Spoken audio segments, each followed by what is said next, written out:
Good evening, everybody. This is your good friend Justin coming at you guys here on this wonderful Friday afternoon. Getting ready to head to bed because I got to get up and work tomorrow as well, heading on into the weekend. I hope you guys have had as safe and as wonderful a week as possible. I know the world right now is in such a disarray. I know that we have so much bickering and arguing going on, and the cases of COVID-19 continue to spike and go up.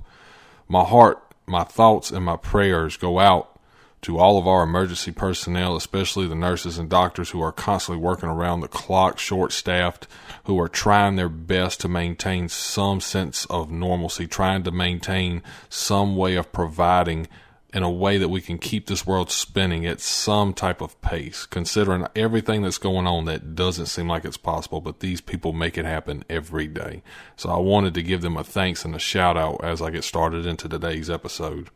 My wife is out of town for tonight. She's gone to teach dance, and she won't get home till late, so she won't be joining me for today's episode. But I still wanted to talk about relationships, and I kind of wanted to come out here and give you guys something to take your mind off of what's going on in the world, and we can talk about something else. And I figured that you guys might enjoy that for this evening. So let's do that. Just sit back, relax. If you have time, if you have a moment, and you don't have nothing else going on, let's just have a moment. Let's just talk about relationships. Regardless if you're single, if you're dating, if you're engaged, if you're married, been married way longer than me and my wife have been married, then there might be something in this for you. I hope there is something for you in this podcast, and it's a lot of stuff that I've thought about. Me and my wife were talking the other day. We were going down the road. I don't know if we were going out to eat or if we were just going to some random thing, going to town to pick up stuff, or regardless, we were in a car and we were riding and we were talking about our relationship with each other, which is something we do a lot. And the reason why we do is because it's important to us. It's important for us to communicate. My wife has always been and always will be way better at that than I am. She is very talkative. That's not a bad thing.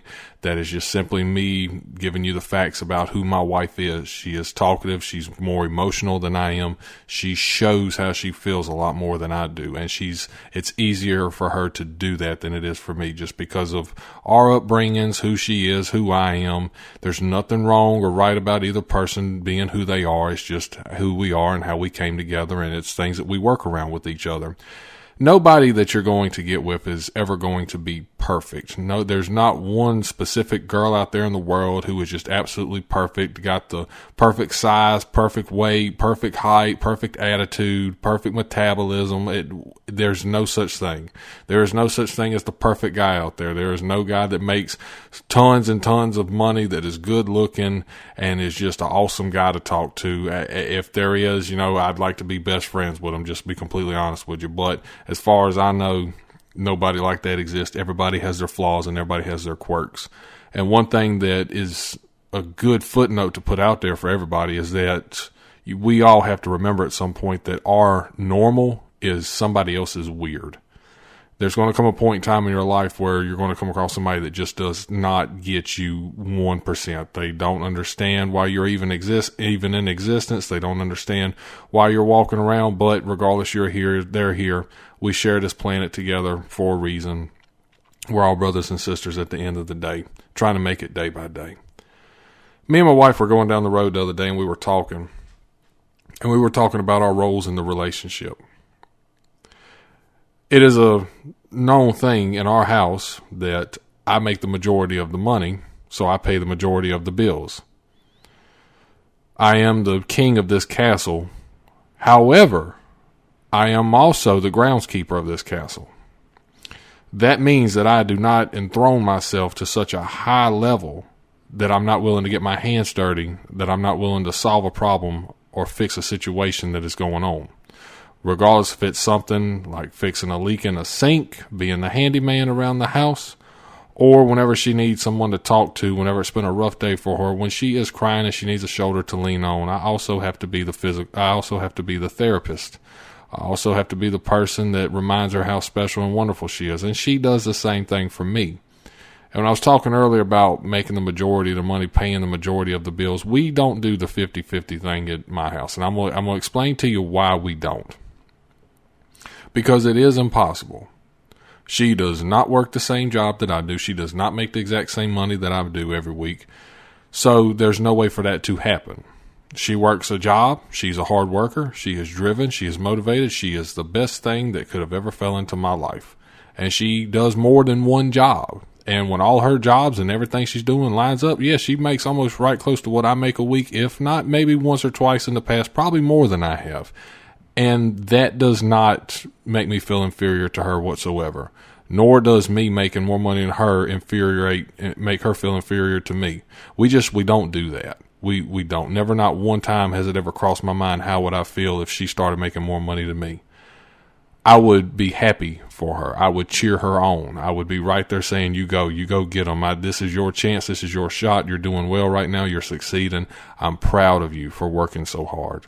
And she's the same way with me. One day when I get a promotion, one day when I move up, one day whenever I get to the next level, I know she's going to be right there cheering me on, saying, you've worked hard, you've earned this. Because you're going to go through bad moments in life. Every couple goes through some bad moments in their life. There's no way getting around that. Whenever you decide to put the ring on some girl's finger, guys, listen to me on this. You are deciding right then and there that this is who I want to be with for the rest of my life. For rich or for poor, in sickness and health, the good, the bad, every single thing. For the things that you cannot see coming down the road. No matter how annoying and aggravated, no matter how sick someone gets, I couldn't get that out. No matter how sick someone gets, no matter how frustrating an event comes in your life, you decide that for the rest of my life, this is who I will walk with. This is who I will sleep with. This is who I will be with. There is no other than you. And there is no greater life than that. I have no reason to want to be a player. I have no reason to want to try to find something else. I have no reason to get bored with my wife. And if you know my wife, you'll know there's hardly any chance of getting bored. My wife is one of the funnest, greatest people in the world to be around. Mm-hmm. And that might be her right there sending me a Snapchat. That's what I'm talking about, guys. We talk to each other. Even though she's off doing something and she's busy doing other stuff, we're still communicating with each other. We love each other. We miss each other. We give ourselves time to miss one another. But anyway, I've done got off track and I done started rambling. I haven't even told you guys what we were in the car talking about. We were talking about our roles. And I know I'm starting to put on some weight. You can tell in my stomach from just all the good home cooking that she's done for me. But I'm not talking about those kind of roles. I'm talking about your roles in the house, what you play as. And I'm going to just tell you like this. This is a simple formula that I have come up with, that I have figured out. This is what I apply to it. And it works. Regardless what she makes on income, regardless what I make, regardless who pays what bills, it works like this. My job in this house is to ensure that life goes on day by day. It is to ensure that every month we have a roof over our head. It is to ensure that we still live on this property. It is to ensure that the light bill is paid. It is to ensure that her car is paid for. It is to ensure that everything is running right, that she's able to go places in that car, that she's able to handle her business and do as she needs to. Her end of it is to take that life and to make it even better. I pay for the house every month. I make sure that the house is here for us to come home to. She is the one that decorates it. She is the one that cooks the food. And to be completely honest with you guys, 95% of the time, she's the one that cleans up the kitchen afterwards, before and afterwards.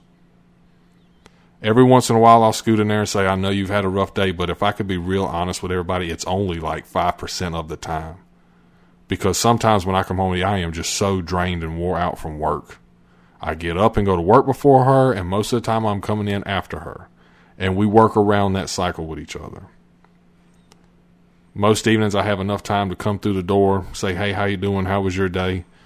Have a little bit of a conversation with her, take a shower real quick, sit down and eat, watch a little bit of TV, maybe an hour at the most, and then I'm usually headed straight to bed. Not a bad evening, not the worst it could be, but I've also had evenings where I ran in, took a shower quick as possible, ate something, and had to go straight to bed because I got in so late. And then I know that there are evenings that she's finally had enough of a long week, And I'll just message her. I'll let her know throughout the day if she's having a rough day. Like, don't worry about cooking whenever you get home. Me and you's just going to go out to eat tonight. We can either just pull up at Sonic or we can go in somewhere. Whatever you want to do, this is your night here. I don't want you cooking. I don't want you having to worry about that. I don't want you having to clean the kitchen. I make sure that there's at least one night a week. And if we can't do every week, then twice a month, something. Give her a break in that some type of way. She takes our life and makes it extraordinary. Where I'm doing the basic building, she is crafting the molding. If you follow what I'm saying. She makes things better. If I did not have her in my life, this would be a blank, plain house. My room that I'm in now, it would still be messy. It would still be a junk room. But the rest of the house, she just brought a coffee table the other day, put in the living room that she's planning on painting. She's got ideas to put trim around the house. We updated the pantry. Had I not been married to my wife, had not had her in my house, those type of things would not be existent in here because I, as a guy, don't need those.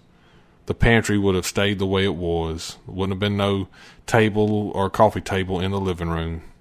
It would have just simply been a big giant man cave here, to be completely honest with you. But to stay honest, I wouldn't have it no other way than what I have it now. I honestly wouldn't. Ladies, that is your job. I'm talking to you girls now. Your job is to make things better. To turn that house into a home. I know you go to work. I know you deal with kids. I know you're tired. And you can't be expected to be super mom all the time. You cannot be expected to go work a 9-to-5 job, come home, deal with kids, help them with homework, cook dinner, clean, wash clothes, fold clothes, hang up clothes, mop floors, take care of the dog. You cannot saddle yourself with all this and then still be expected to be the best woman in the world when you go to bed at night with us. It can't happen. And guys, pay attention to that. Do not saddle her down with literally everything in life. I know we go to work. I know we're tired whenever we come home. Generally, our jobs are different from the ones that they work. Our jobs are usually more physical than theirs. I'm not saying that to every woman, not saying that to every guy, but that's generally the statistic of it. So when we come in, we're usually really wore out. And we just don't feel like doing anything. But it's breaking that boundary. It's breaking that getting up saying, let me help with the dishes.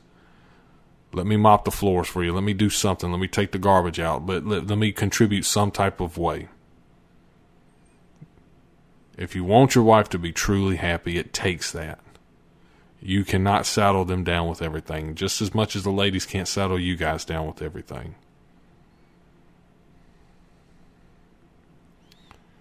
My wife and I, we do have our moments. We have our moments where we have to discuss things, sit down. And we've gotten pretty annoyed and aggravated with each other from time to time. But we have a rule here. When we go to bed at night, no matter how tired I am, how tired she is, we do not go to bed mad at each other. It does not happen. I don't care if I got to stay up till it's 5 minutes till my alarm goes off to go to work in the morning. I will stay up. We will fix this. We'll get this straight. We'll get this figured out. We are not going to bed mad. We are not waking up tomorrow with burdens from yesterday. It's a new day. We cannot do that at this house. And she is in 100% agreement with that. Guys, you are saddled with a huge responsibility of taking care of everything. Cutting the grass, weed eating, pressure washing the house, cleaning the carport, paying that sucker off. Going to work every day to be the provider. That is your job. That is our job. And ladies, you've got a heavy burden too. You are the nurturer of that house. Not only are y'all going to work now. See, used to years and years ago, our grandparents and back then, the women could stay at the house. That's not to say that they didn't work. That's not to say that they didn't do nothing. And there's nothing wrong with being a stay-at-home mom. My mom was, and she worked her behind off at that. Eventually, whenever I got old enough that I could stay at the house by myself, she went back to work and she earned herself a living. She's always been like that. But ladies, now today, you're going out there and you're working too. And you're trying to be as much of a provider as he is. But your role is to be the nurturer of that house, and you have to work around that. Just as he has to come in the evening and not have an attitude and bring what he got from work home to you and saddle you down with everything in life. Guys, you can't do that. You cannot walk through that door in the evening and just shut completely down. You cannot give your best performance to the rest of the world and then leave your wife with the leftovers in the evening. In a general aspect, that's what happens. We give them the leftovers. We say, we're tired, we're drained, we don't feel like talking anymore, we don't feel like dealing with problems anymore. I am just an empty shell who is dirty, nasty, needs to take a bath, needs to eat, and go to sleep. You cannot walk in that door and saddle her down with that and expect her to be chipper as always. Because they require nurturing too. We have to work around that. And ladies, you have to work around what you're out there doing. And then still come home and be the nurturer. Be the one that makes the good dinner. Be the one that is very kind and loving. And spices everything up in our life. We can't do that without you. We wouldn't want to do that without you. So I hope you guys have enjoyed today's podcast. I'm going to go ahead and wind things down here. I love you guys. I know it's been a minute since y'all have heard any podcast from me. Things have been crazy. Work has been crazy. And I just haven't had time to really sit down and do one. Neither one of us has. And life is always going to be like that. As busy as me and her stay, there's hardly ever going to be a chance for me to sit down and do a podcast. But I want you guys to know I love y'all. Thank y'all for the support. And we'll be seeing you guys again in another podcast. I think I'm out for this evening. Fitting to go head to bed and get up and tackle tomorrow for another day of work. You guys stay safe out there. Mask up. Get vaccinated. Whatever you guys are doing to try to slow the spread of this thing. To try to get life back to normal any kind of way. I love you guys. Be safe out there. See y'all in the next episode.